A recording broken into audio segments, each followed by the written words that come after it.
Whether if your online business specializes in SEO, consultation, or just promotion in general, you're in for a surprise when I tell you that you've got the upper hand with offline businesses compared to online businesses.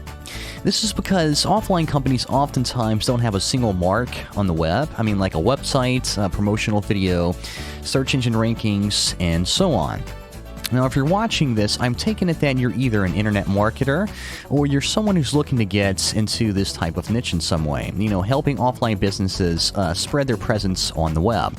Now, this is an avenue that's usually not pursued because most people would rather avoid face-to-face interaction or, just more of a personal contact. And that is exactly where you're going to be able to cash in big time. So how is it that you actually get all of this going? I mean, what do you do to get a list of clientele that will buy your services? Well, the simple answer is going to be call and ask them. Who would have thought that? But let me explain here. It can be a little more complicated than that, but trust me, sometimes it really is that easy. I mean, we'll be taking a look at things here that you should consider mapping out before you actually contact these companies in the next section, but afterward, you're going to be provided with different methods of contacting both local and nationwide businesses for building a client list. Now let's see how you can start mapping out your plan. Okay, so exactly what is it that your company provides? I mean, which kind of service, product, promotion, and so on. So follow each one of these steps, and you're sure to come up with a spectacular plan.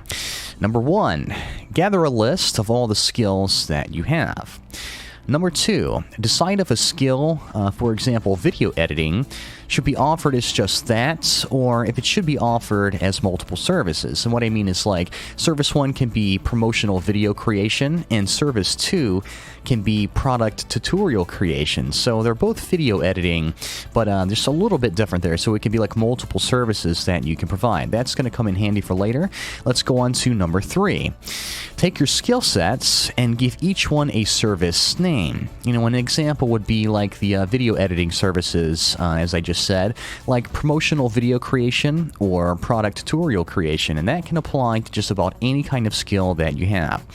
Number 4, remember to break a skill set up and offer multiple services if possible. Now, this way, it's going to look like you're more established, and it gives the client more options, which equals more cash for you in the end. Number 5, take your service names and come up with a ballpark price for each one. On to number 6. As a bonus, give them a package deal. I mean, for example, something called like a video creation package, and that can include both a product tutorial video and a short promotional video. So maybe you can offer 2 services in one and give them a little discount. Okay, number 7, take your services and packages and make a 1 or 2 page brochure. And what I mean is this is going to be like just a 1-page thing. It can be something that you print out and you add a description and explain what each service is. I mean, let's say that you're doing some SEO stuff, a little video, a little graphic logo stuff. So put each one of those on there, and underneath you're going to have a description of exactly what they're going to be getting if they decide to go with you and use your services.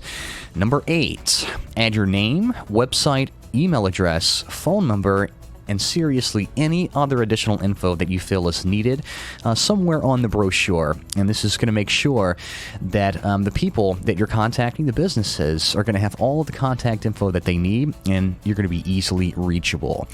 Okay, number 9, if possible, get this printed professionally. Now, if that's not possible, you can just print it out and make it look as slick as you can, but you can go to places like Kinko's or something like that, or you can use an online service that does printing for like business cards and stuff. I'm sure that they can take care of you in that area. And finally, number 10, take the same brochure and make an HTML web page out of it. I mean, you can put this on your website, and if possible, put this link on the paper brochure itself.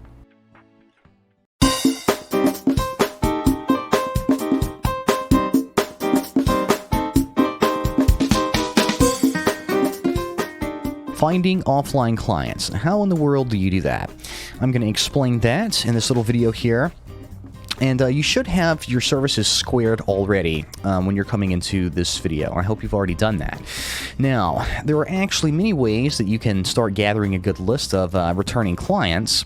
So you can pick and choose from any of the ideas that will be coming up in just a minute. But first, we need to cover something very important. Which type of business would you like to target?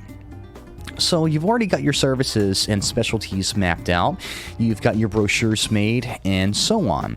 Now, is there a type of business that you believe you can cater to better than others? I mean, make a note of that for what's coming up in a minute as well, but here's a general rule of thumb when figuring this out.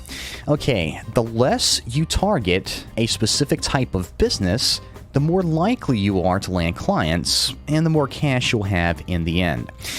You'll be increasing your chances of landing clients if you're willing to take on just about any kind of business rather than, say, just like local restaurants or something. Now, your odds will definitely be increased this way, but that's not to say that you can't target a specific niche type of business. You know, that may be a great thing for you to do, but let's say that you live in a big city, or just maybe a city that has a load of a single type of business that you believe you can cater to the best. You know, maybe you should think about targeting those first and then go to the other ones later. So depending on exactly which kind of services you're offering, the work you do may or may not be almost exactly the same when working with different types of companies. I mean, if you ultimately decide to target just any type of local business, perhaps you should think about attempting to take on a business in a single type of niche first, and then expand later. You know, this is going to help you get a little more experience, I think, and you're going to do a really good job if you target a specific type of niche business that you're already experienced with. For example, you could target local restaurants and then move on to various mom-and-pop type businesses, and after that you can try small record stores, industrial work stores, and so on. You can make a list of all of these different niche businesses in your area and target each niche, or you can go all in and target all of them at the same time. You just do whatever you feel is best and work out your own strategy. There's seriously no right or wrong way to do this. Okay, so ultimately, how do you go about getting a list of clients that you know will give you cash in exchange for your services? I mean, how do you approach them? This will be really fun if you've never done this before, and this new experience is really rewarding. So a good place to start is going to a phone book website, or perhaps even your local city's website. And if you're more of a hands-on type, you can just get your local phone book, actually, and get ready to take a look at all of this stuff. So, when you're at the websites mentioned above, or you've got a local phone book in your hand, go to the business sections. You know, this is where all the fun's going to start. So if you're already doing what I have suggested, you should have hundreds, if not thousands, of local businesses right in front of you. Now, these businesses don't have any presence on the web, most likely.